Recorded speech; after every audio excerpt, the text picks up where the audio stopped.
हम भोजपुरी लोकगीत बिरहा गायक शीतला यादव और साथियों के आवाज में उपस्थित जनता में आप सभी लोगों का स्वागत अभिनंदन करते हैं।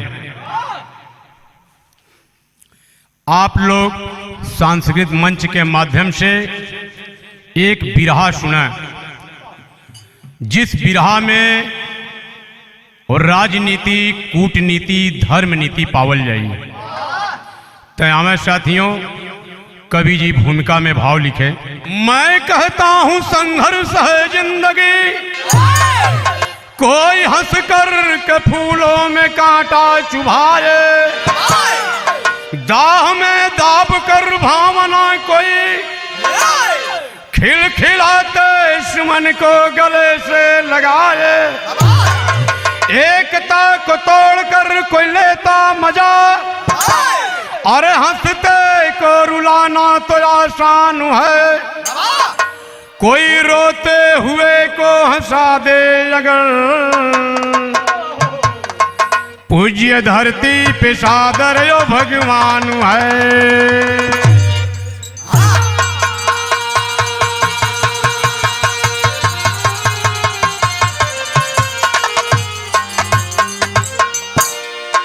मेरे दोस्तों, इस धरती के लाल, यह जीवन संघर्षमय है। इस जीवन में अनेकों प्रकार का समस्या का सामना करना पड़ता है, लेकिन मैं बिरहा के माध्यम से कहना चाहता हूं साथियों कि संघर्ष से और परिस्थिति से कभी मनुष्य को घबराना नहीं चाहिए, और जो अपने को मानव बने, मनुष्य बने, लोगों का उपकार करने के बारे में सोचे। अगर इस धरातल पर कोई रोते हुए को हंसा देता है तो वह भगवान स्वरूप समान कहलाता है। भूमिका में यही रहस्य निकसा मेरे दोस्तों से धरती के लाल। लेकिन देखें कहानी के शुरुआत के पहले गजल के अंदाज बा। करबला चलो, करबला चलो, चलो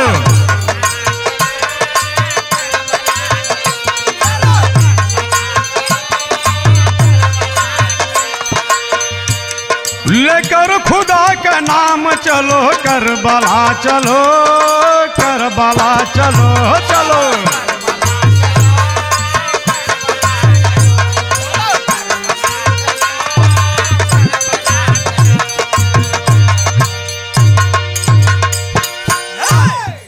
करबला के कहला? ये मोहंडम भाई जब ताजिया का मट्टी दफन करे के होला तब कहलन कि खुदा का नाम ले लो करबला। और हमारे हिंदू भाई क्या कहते हैं? अयोध्या चलो, अयोध्या चलो, चलो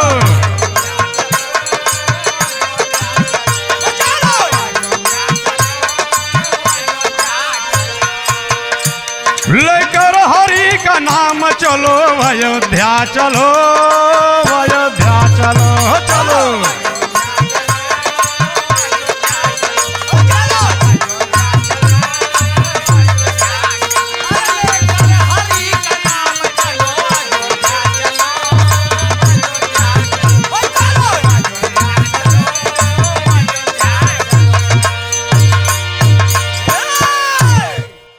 देखा हमार हिंदू धर्म बा, अगर न जा पहियन तो कहीं लियावा 150 ग्राम लगा लेवल तब चलल जा। लेकिन मोहंडम भाई ये नहीं कहते हैं साथियों, वो कहते हैं कि ताजिया का मट्टी दफन करना है, खुदा का नाम ले लो, करबला में चलना है। हिंदू हम सब लोग अपने के सही बनत बाई, पूजनीय भी कहावत बाई जे वो योग्य बा, लेकिन अब कहाँ तक पूजनीय, कहाँ तक सही बाई, कहाँ तक मनुष्य का मदद करे के बारे में सोचत बाई। यही बिरहा में रहस्य मिली। कहानी का शुरुआत बा नजन के अंदाज में।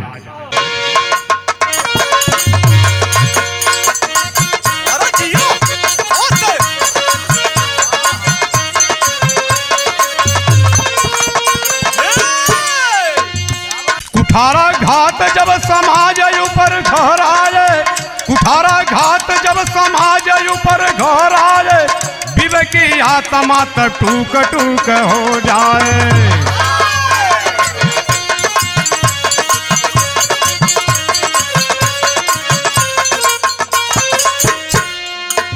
प्रांत हरियाणा में घन घोर गढ़ एक बस्ती है, प्रांत हरियाणा में घन घोर गढ़ एक बस्ती है, लड़ाकू वीर यादवों की बड़ी हस्ती है।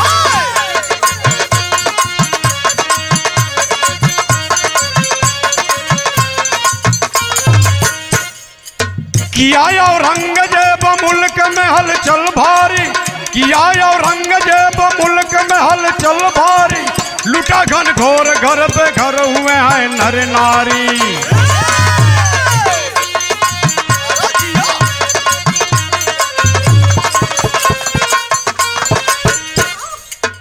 वीराने गांव कुछ छोड़ लोग भागे हैं, वीराने गांव कुछ छोड़ लोग भागे, जिला में रट के यूपी तट पर रहन लागे हैं।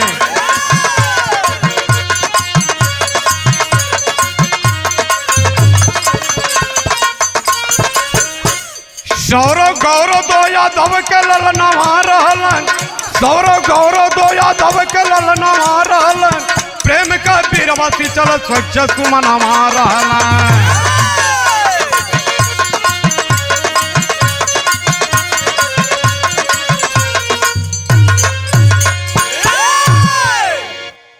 बाबूजी बात के समझ लें।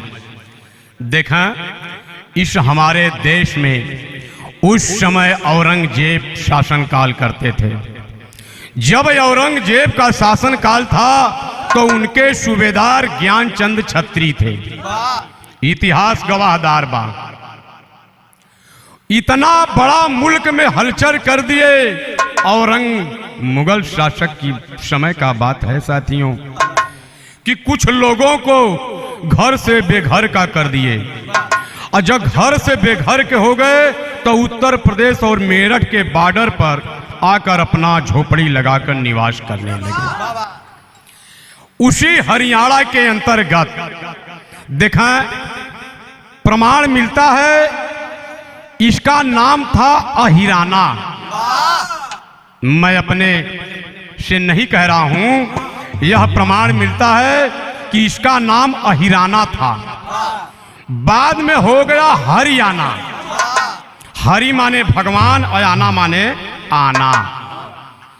अहिराना और हरियाणा दोनों खत्म करके जो मनुवादी कह लीजिए, मनुस्मृति के लोगों को कह लीजिए, या जो पढ़े लिखे शब्दकोश का प्रयोग करने वाले थे उनको समझ लीजिए, दोनों शब्द को खत्म करके ले आए, न अहिराना न हरियाणा, अब हो गया हरियाणा। आज के जनरेशन वाले यह नहीं समझ पाएंगे कि वास्तव में ये कभी अहिराना था। बांटने का काम वो मनुस्मृति मनुवादियों ने किए, जैसा कि इतिहास प्रमाण देता है। साथियों, कहने से नाराज मत होइए, विचार करने की बात है। अब देखा उसी में दो यादव के पुत्र थे जिन लोग घर से बेघर के हो गए। आज 1995 हो चाहे 1998 हो, कभी कभी ऐसा समय आता गया मेरे दोस्तों इस धरती के लाल कि अपना अपना तेज दिखाए तिपाट। उसी में दोनों नौजवान सोचे कि काश कोई ऐसा दिन आता सौरभ भैया कि हम लोग समाज का सेवा करके अपना इतिहास में नाम गवाता। अंतोगत में भैल का दोनों मित्रों व्यवहार प्रेम संबंध में बधत हुआ। देखा प्रेम व्यवहार और मित्रवत संबंध सबसे बड़ा संबंध होता है। इसको निर्वाह करने के लिए विभिन्न प्रकार के पॉइंटों का विशेष ध्यान देना पड़ता है। अरे रिश्तेदारी नातेदारी तो वो के देख के लोग करल जाए, लेकिन मित्रों व्यवहार प्रेम संबंध को कायम रखने के लिए विभिन्न प्रकार के पॉइंटों का विशेष तौर से ख्याल और ध्यान रखा जाता है। आप दोनों प्रेम में बध रहे हैं अपने मित्रों व्यवहार में, तो कवि जी एक लाइन तर्ज लिखे, क्या किया जय का दसिया बिहान दुआ दसिया रसिया के नाम हो होते रसिया के ना सैया मंगला गवनावा ते रसिया के ना। जिया भैया जिया,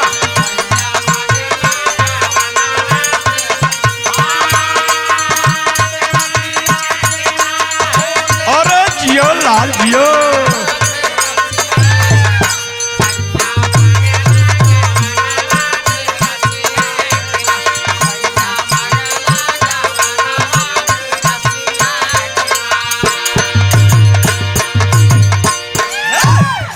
आज तर्ज लोग कैसे कैसे गावत हैं, हम तो कुछ ना कहब, हम तो बड़न का बड़ा सम्मान करीला। इस समाज में कुछ लोग पिता तुल्य हैं, चाचा तुल्य हैं, बड़े भैया तुल्य हैं, कहल गए कि बड़े भाई पिता समान।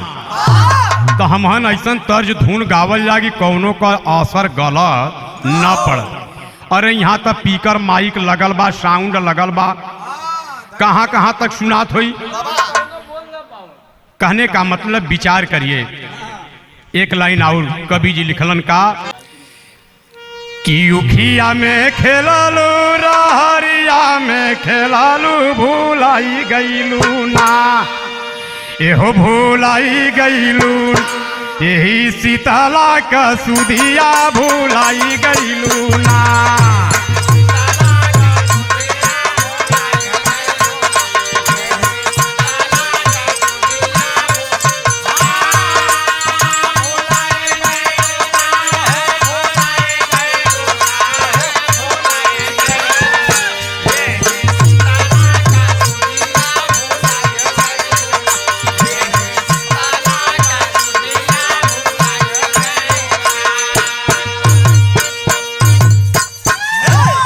बाबूजी तब तर्ज का लाइन रहा, लेकिन भाव देखा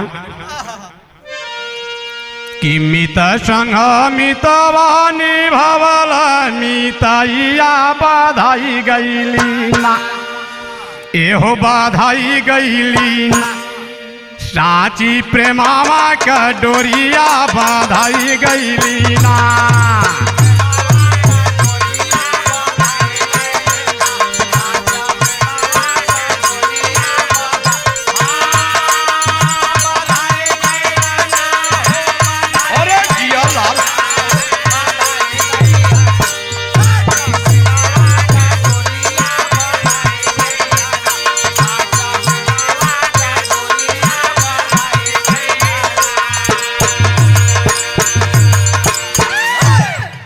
साथियों, दोनों मित्रों व्यवहार प्रेम संबंध में बध रहे हैं। अब बध रहे हैं, कितना फर्क हो रहा है देखें। कवि जी अंतरा के लाइन में भाव दिए कि ये कया तमा के दो शरीर लोग जनाला,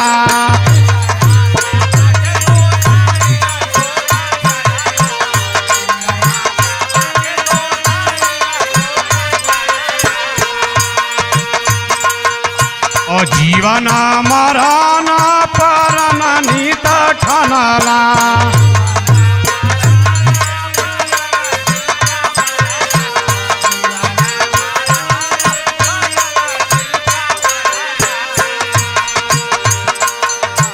तोरे नहीं टूटी हाँ बजरो कटकिया बाधाई गईली, एहो बाधाई गईली, साची प्रेमावा का डोरिया बाधाई गईली ना।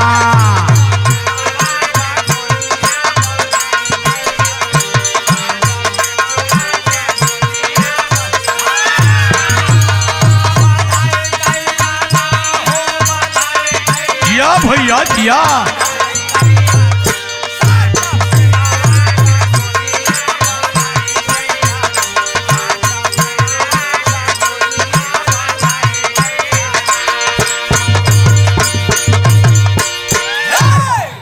साथियों, कल्पना करने वाले लोग सोचे ये शरीर दो है, लेकिन मालूम पड़ता है कि आत्मा एक है। ये मित्रों व्यवहार प्रेम संबंध का प्रतीक मिला साथियों। तब भैल का तर्ज बदल गई। प्रेम संबंध में बद तो गए दोनों लोग, समाज का सेवा करने के लिए तर्ज वह मिलल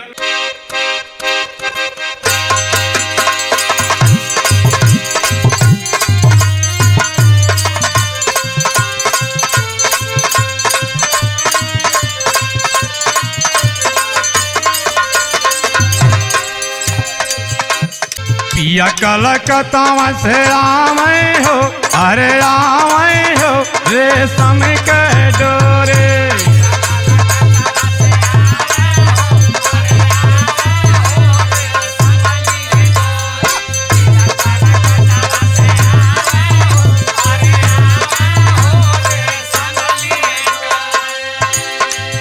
लेकिन दोनों दोस्तों का देखें कवि जी भाव मिल क्या लिखे। गुलशन गुलाब गमकावे हो, गमकावे हो हंसी हंसी दोनों मितावा।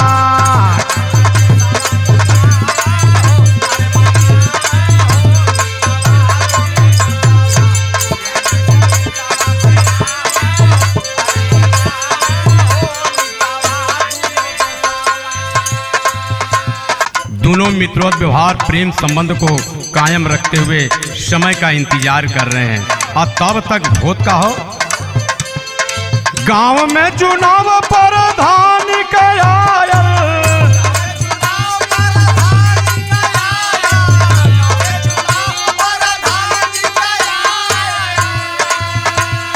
सौरभ के नाम से पर्चा भरायल।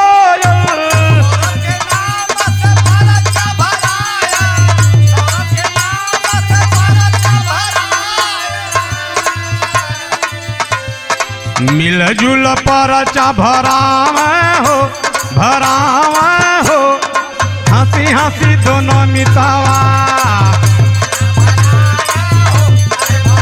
अरे जिया भैया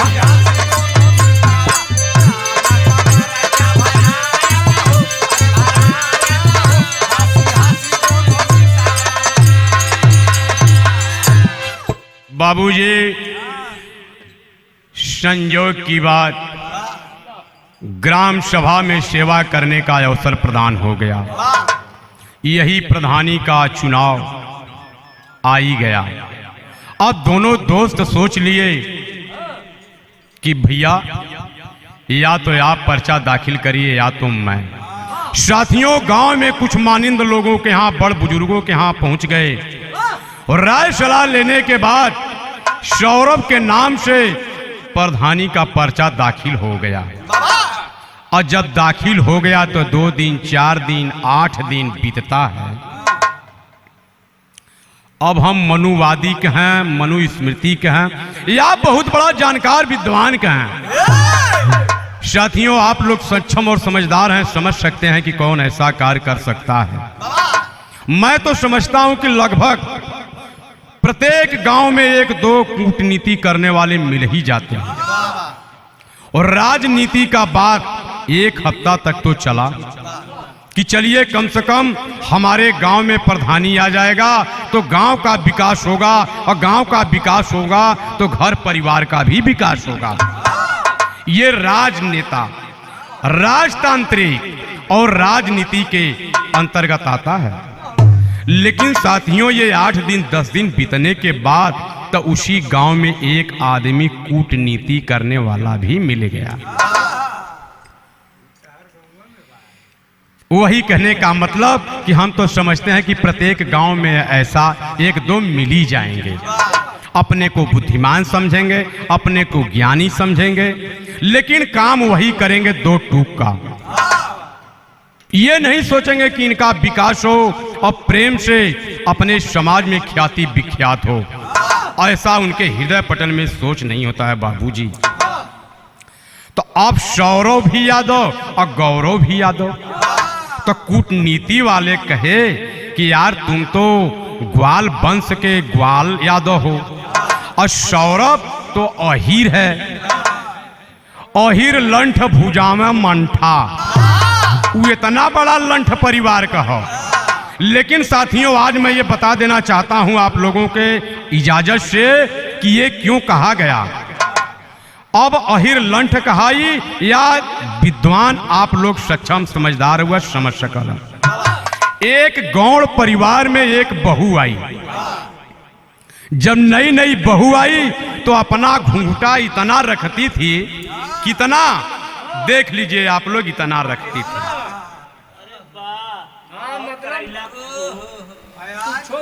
कई साथी मिल करके सोचे कि अरे यार फलनमा के औरत का मुंह हमने आज कई दिना हो गल, महीना हो गल देखे।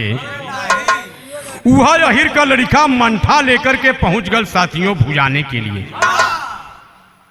अब वो अपन दुल्हन तो बनल बाइन घूंघटा काट के, अब घूंघटा से तो देखात नहीं बा, तो जवन छोटका भाई रहल वो अहिर का दोस्ती चमारों से रहल, पटेलों से रहल, गणरियों से रहल, भौरों से रहल, मुसहर डोम खटी का कलवार खरवारों से रहल। तो जवन खरवार लड़कवा रहल वो कहा भौजी तैसा घूंघटवा हटा के काहे न देख ले तू, कोनो रोग थोड़ो लगल बा। वह उन घूंघटा उठा के ऐसे देखलीन, तब वो नहीं वो बात कहलिन कि अहिर लंठ इतना बड़ा कि मंठा भुजा जाई। लेकिन वहाँ मंठा भुजावा के बात नहीं रहल, वहाँ तो उनकर चेहरा देखे का बात है। कितना बड़ा दिमाग रहल वो अहिरे के लड़का के। आप लोग विचार करा, अगर वो दिमाग न लगौले हो तो उनकर मुंह देखत, चेहरा से न लोग प्यार करत हो।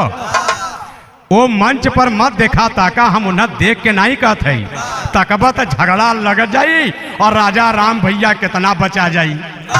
लेकिन उनके अंदर इतना बड़ा क्षमता है साथियों बचा देने का, क्योंकि बिरह का चीज है, खंड प्रखंड विद्वान का लिखा चीज है। मैं बेराह पर नहीं जाता हूं और न तो हमारा साथी जान। अब बाबूजी देख त लेहलन, उ चल गईलन। अब मेन मुद्दे पर आ जान।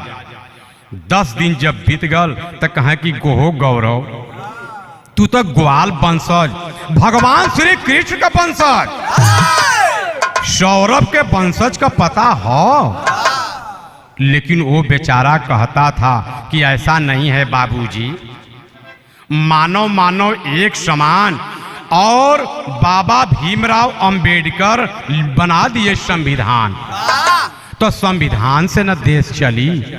हमने के राजतंत्र लोकतंत्र के देखते हुए अपने गांव का विकास करना है, उस जाति पर आप न जाएं। लेकिन होत का हो साथियों, कूटनीति करने वाला बड़ा प्रबल होता है। आप लोग ध्यान देहले हुईन, कभी देहले हुईन। एक बार भयल बा हिरन के कहा तू भगवान श्री कृष्ण का वंशज हुआ, तो वो गैया भैंस दूध घी में रह गईलन। अब पटेल के कहलन कि तू छत्रपति शिवाजी का वंशज हुआ, तो उन कहलन कि हम अपन यही साग सब्जी खेती बाड़ी में रह जा। और गडेरियन के भी कह दिलन कि तू तो शिशुपाल राजा का वंशज हुआ, इन्हन से का सटत हुआ। बाबूजी ऐसे ऐसे बढ़ जाएगी, लेकिन हम उतना पर अकिलमंदे इशारा काफे कहल गई बा, ऐसा ही टूट हो गई। लेकिन हम बाबा डॉक्टर भीमराव अंबेडकर को चरण स्पर्श करते हुए नमन वंदन करते हैं कि बारे ऐसे महान पुरुष हमारे इस देश में आए और संविधान बनाकर चले गए। लेकिन आज लोग इस पहलू पर चलने के लिए तैयार नहीं। अंतोगत में होत का बा क्षमा करिए, चल भैया। अब सौरभ के नाम से भर गई, कन्वेसिंग होत बा, तो गौरव के कहलन कि तू एक काम करा कि तुहू आपन पर्चा भरब तो 80% हम लोग तुम्हें दे। भाई विचार तोहार बा। तब उसी लाइन में उसी भाव में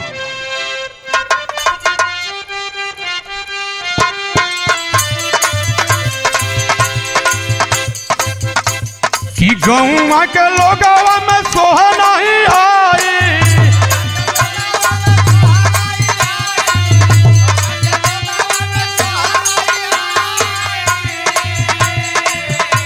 और गौरव के नाम पे भी पर्चा भराई।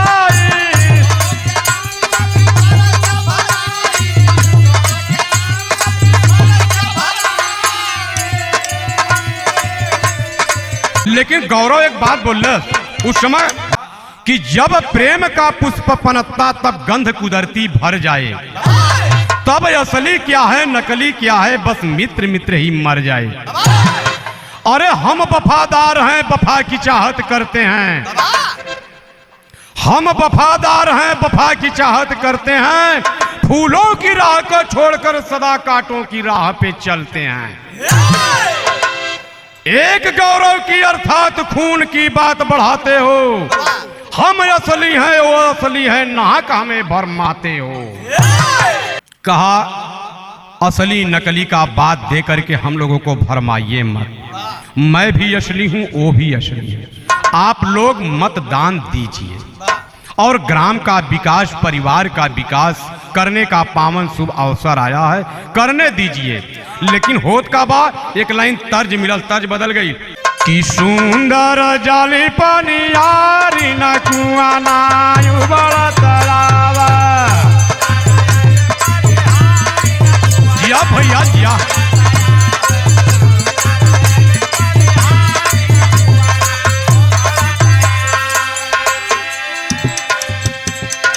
ओही रे कुआनावा पर दुई गो बिरनावा।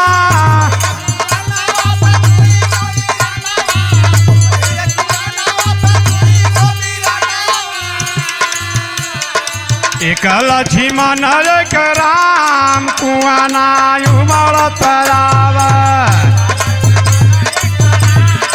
यो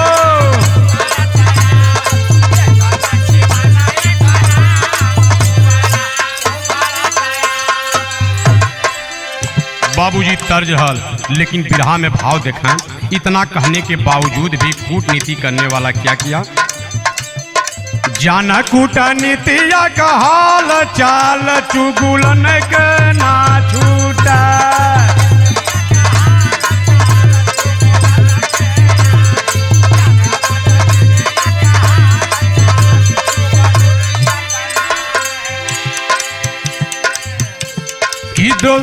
कि द्रोही दोषी काटत हब फूल में चुभवला।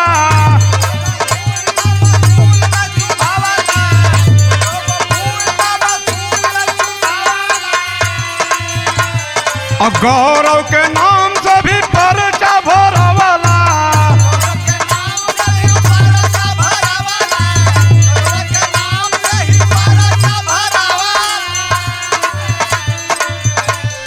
चला तलवारिया का ढाल चाल चुगुलन का ना छूटा। भैया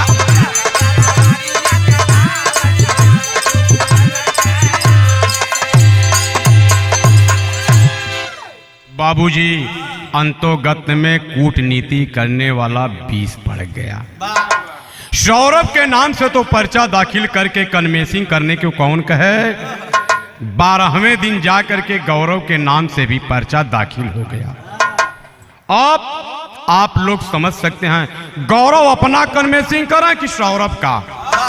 लेकिन होत का हो, सौरभ सोचा कि गौरव बिगाड़ रहे हैं और गौरव सोचा कि सौरभ बिगाड़ रहे हैं। तब फिर तर्ज मिल गई कि जवने रोग का दवाई ना, जवना रोग के दवाई न बैद बताई, तब बुझिया कि प्यार हो गई। जिया भैया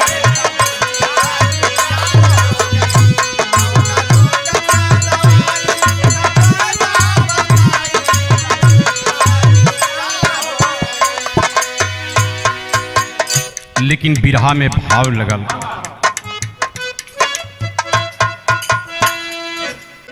आज बिछुड़ल बा भाई से भाई की दुर्लभ दीदार हो गई। वाह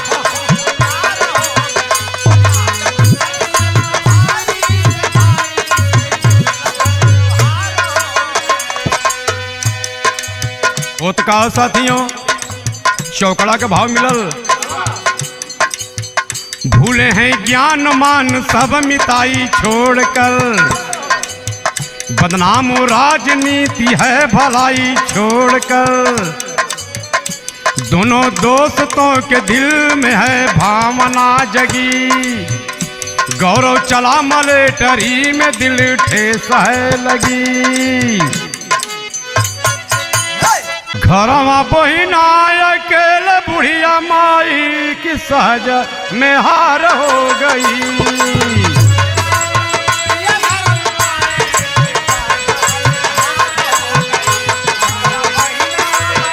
जिया भैया जिया।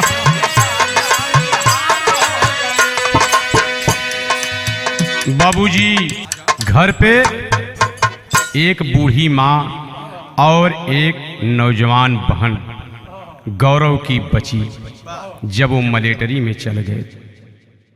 बहन का गौने का दिन निर्धारित करके वो मिलिट्री में गए थे, लेकिन कारगिल का युद्ध उस समय चल रहा था साथियों। काफी दिन के बाद छुट्टी मिला। इधर बहन अकेले बच गई, गौना विदाई तक नहीं हुआ। उसी बीच में माँ भी साथ छोड़ दी। अब जब माँ साथ छोड़ दी तो हमारे घर गांव की हो चाहे आपके घर गांव के, वह बहन किसके सहारे जीवित रह सकती है? उनके पास दो ही स्थान होता है, पहला नैहर, दूसरा ससुराल। तो ससुराल तो गई नहीं और मायके नैहर में कोई बचा नहीं। भाई बचा लेकिन लड़ाई के मैदान से आया नहीं। तब कवि जी टेरी में भाव लिखे,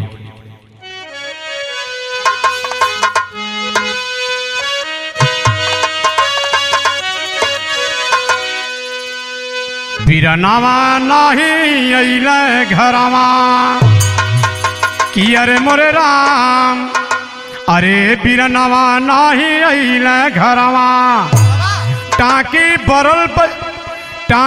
परल बजर के ना भइली गवनावा।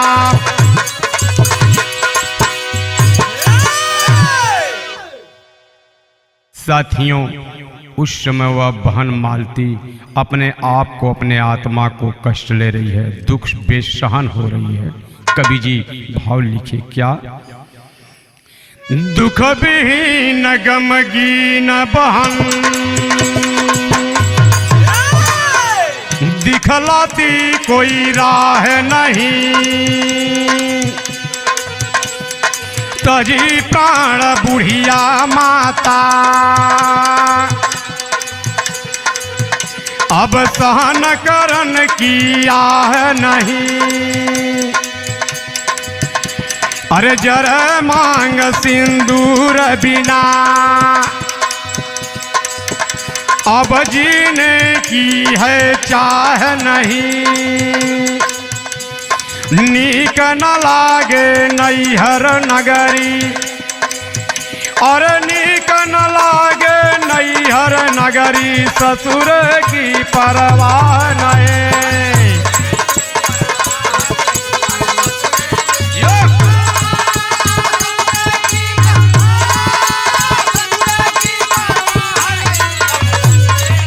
अरे जिया भैया,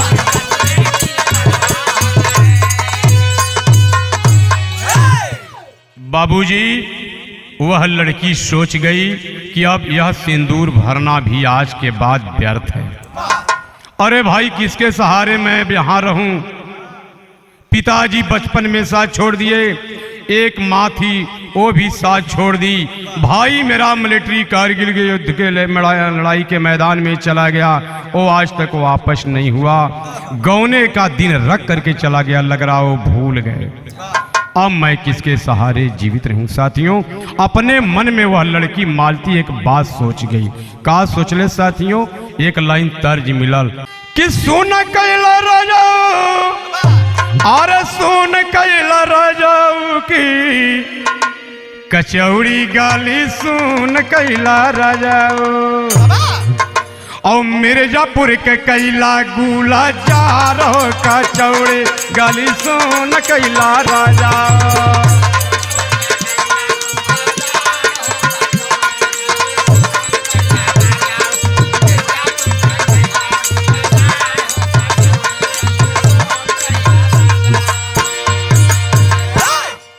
बाबूजी, लेकिन बिरहा में भाव लगल, वो लड़की कर क्या रही है? अपने मन में एक बात सोच ले का,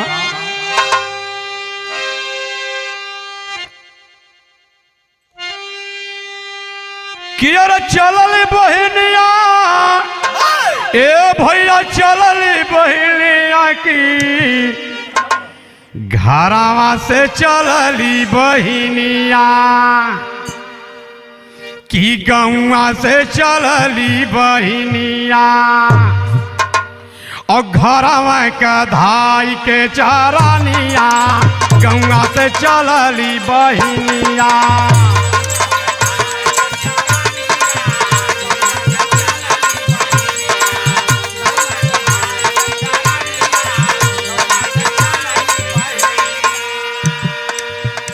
साथियों, अपने घर से घर का चरण स्पर्श करके लड़की निकल गई।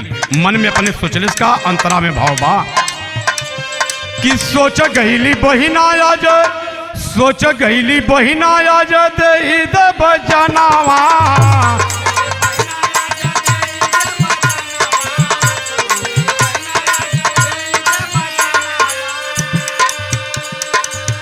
और नाही बाटा भाई हो, नाही बाटा माई हो, नाही बबीरनावा।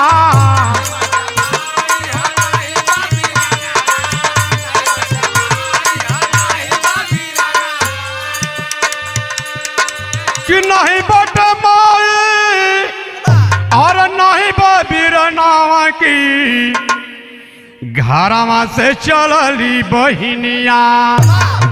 और पहुँच गईली के दली माया दानावा घरवा से चलली बहिनिया। जिया भैया जिया।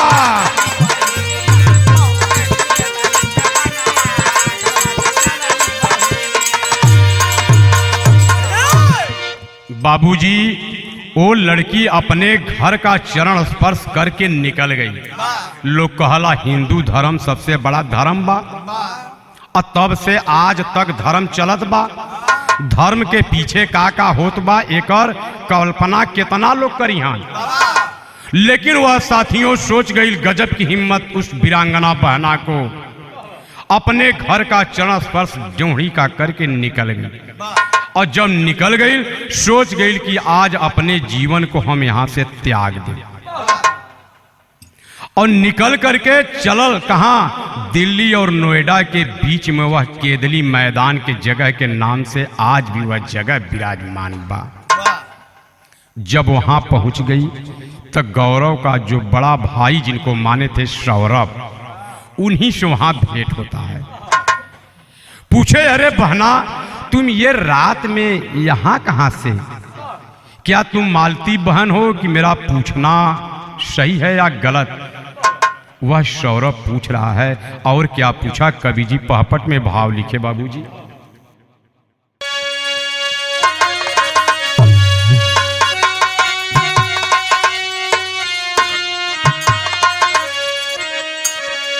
अरे सौरभ कहाँ के कैलू कहाँ पलना वाला धीरतिया में, औदास मनवा बाटे काहे करना वाला धीरतिया में।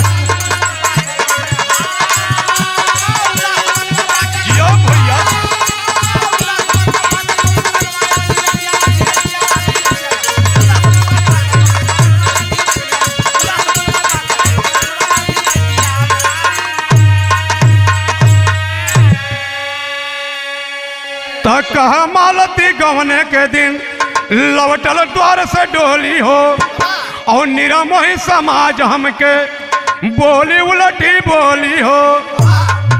राख के गवने के दिन भूल गई बीरनवा आधी रतिया में, और सब नहीं विपद देव परनवा आधी रतिया में।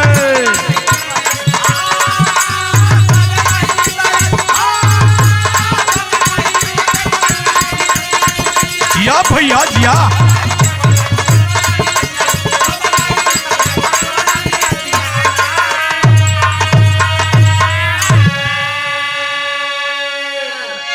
मालती कहे, भैया आप धर्म के बड़े भैया, मेरा सौभाग्य और सभी बड़न का माता पिता का आशीर्वाद जो आज आपसे इस मरुस्थल इस धरती पर मुलाकात हो गई, नहीं तो आज तो मैं अपने आप को यहाँ से अलविदा होने के सोच विचार से आई थी। यही हमारा फरियाद है भैया, आप भी साथ छोड़ दिए, घर आना जाना छोड़ दिए, राजनीति के चक्कर में, कूटनीति के चक्कर में। लेकिन मेरे दोस्ते इस धरती के लाल इतना बात जब मालती बताई तो सौरभ के आंख से भी आंसू टपक पड़ा। लेकिन साथियों, मर्द के पास बहुत बड़ी साहस होती है। अंतोगत में सौरभ किए क्या, कवि जी आल्हा में प्रमाण दिए।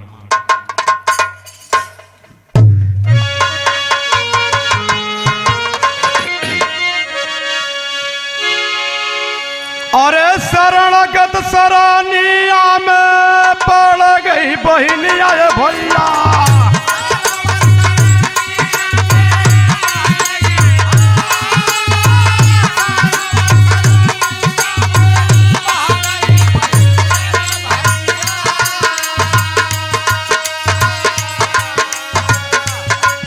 राखे अपने घरवा में सौरभ कुमार।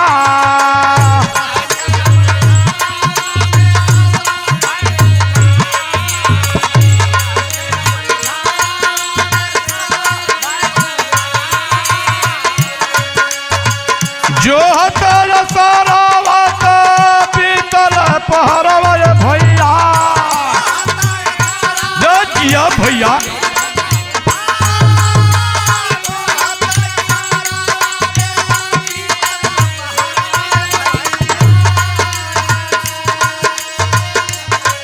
बंद भई लड़ाई बिरना हो जूझा।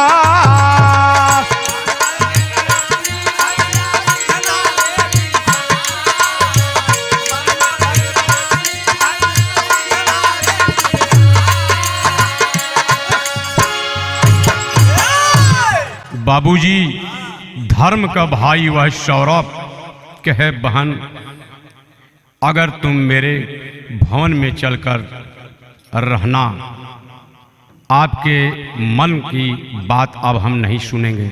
आप हमारी धर्म की बहन हो, गौरव भैया की बहन हो तो हमारी बहन। आप ये कदाप मत सोचो कि दूसरे के भवन में, घर में, महल में मैं चल करके रहूंगी। ये सोचो कि मेरा यह घर है। अगर तुम्हारे मुखार बिंद से भैया शब्द निकल गया तब।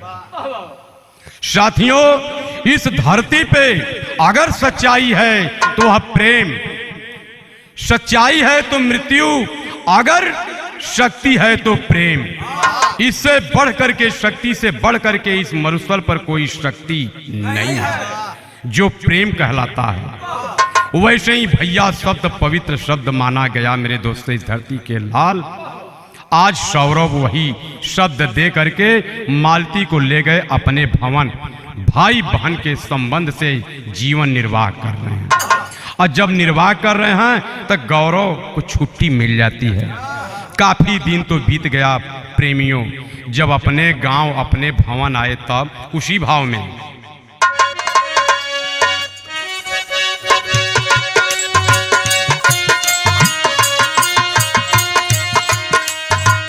अरे घर उदास नहीं माई रे बहनिया रे भैया,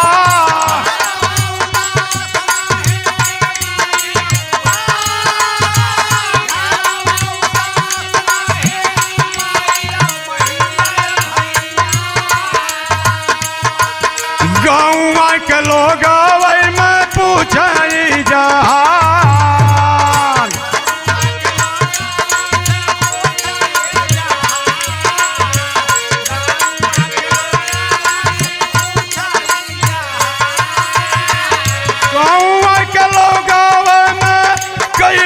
गलैया भैया यो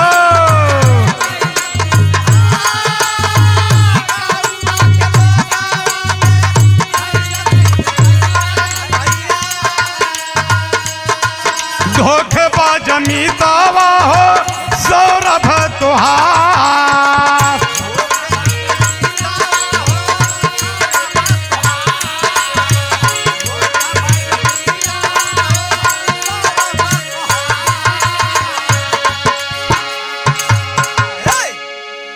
सौरभ के घर पे तो बहन मालती है। अब उसी गांव में जो कूटनीति करने वाले थे मेरे दोस्त धरती के लाल, कहा अरे गौरव तुम्हें आज आ रहे हो? तुम्हारी बहन को तो जबरदस्ती ले जा करके तुम जिसको बड़ा परमेत और असल कहते थे वो जबरदस्ती से रख लिया। जब यह बात गौरव सुने तब लाल उसी भाव में फिर मिला चाल लाइन। अरे लेके बनदूक पहुंचे सौरभ के भवनवा भैया।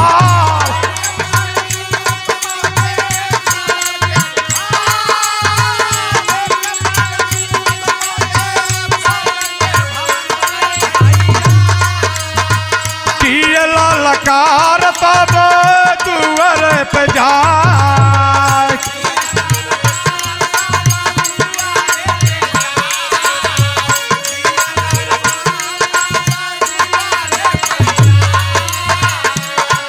सुनत आवाज तब आइली बहिनिया भैया। अरे जिया लाल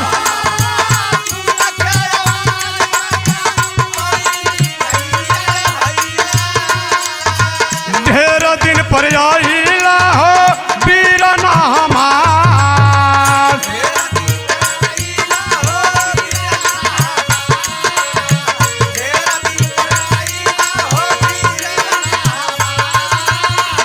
एक और नया नावा से बरस अग्निया भैया।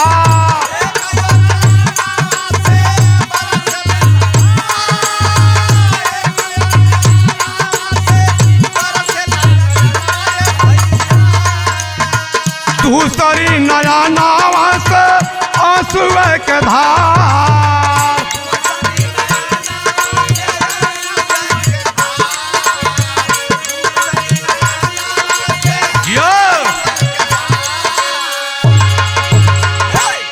बाबूजी बंदूक लेकर के गौरव पहुंच गए सौरभ के भवन पर। ललकार करके कहने लगे अरे तुम कहां छिपे हो गद्दार कायर। प्रेमियों जब यह बात गौरव की बहन मालती सुन गई अपने कान से अकन गई कि हमारे भैया गौरव का आवाज। उस महल से बाहर मकान के दरवाजे से बाहर आई और दरवाजे पर जाकर के भैया की ज्यों ही पकड़ना चाहिए गौरव झटक दिए, फटकार दिए दूर हो जाओ। साथियों उस समय तो दूर हो गई मालती, लेकिन एक बात अपने भैया गौरव को कही। क्या साथियों बिरहा में आखिरी प्रमाण खड़ी के लाइन में मिलेगा।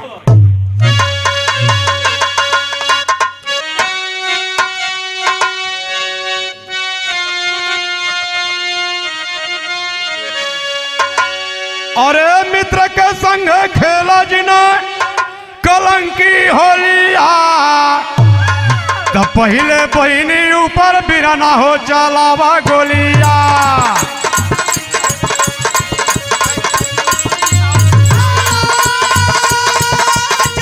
अरे जियो भैया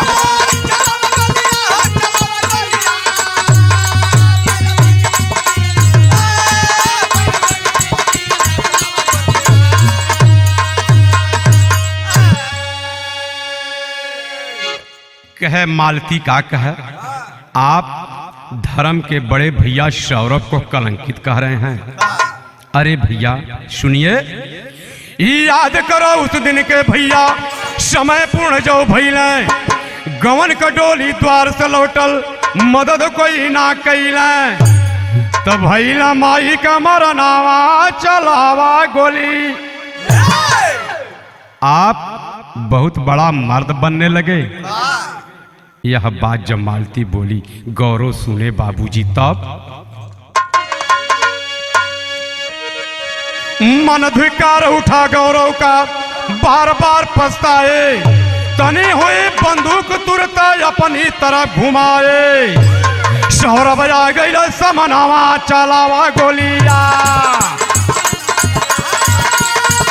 अरे जियो भैया जियो।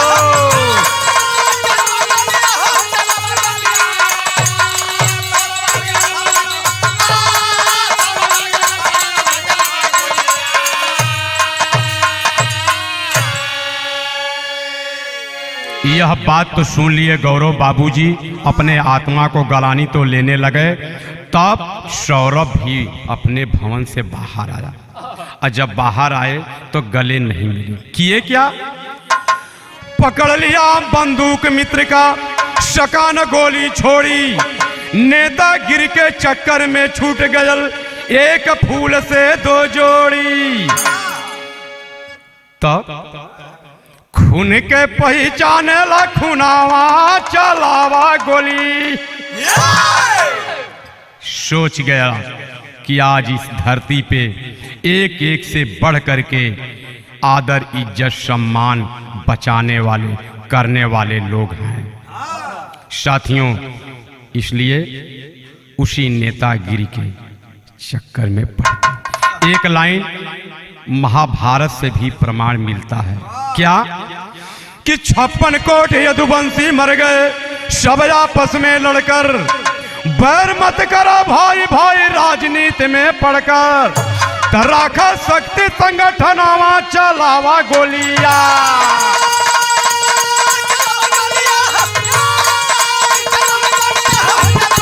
अरे जियो भैया जियो।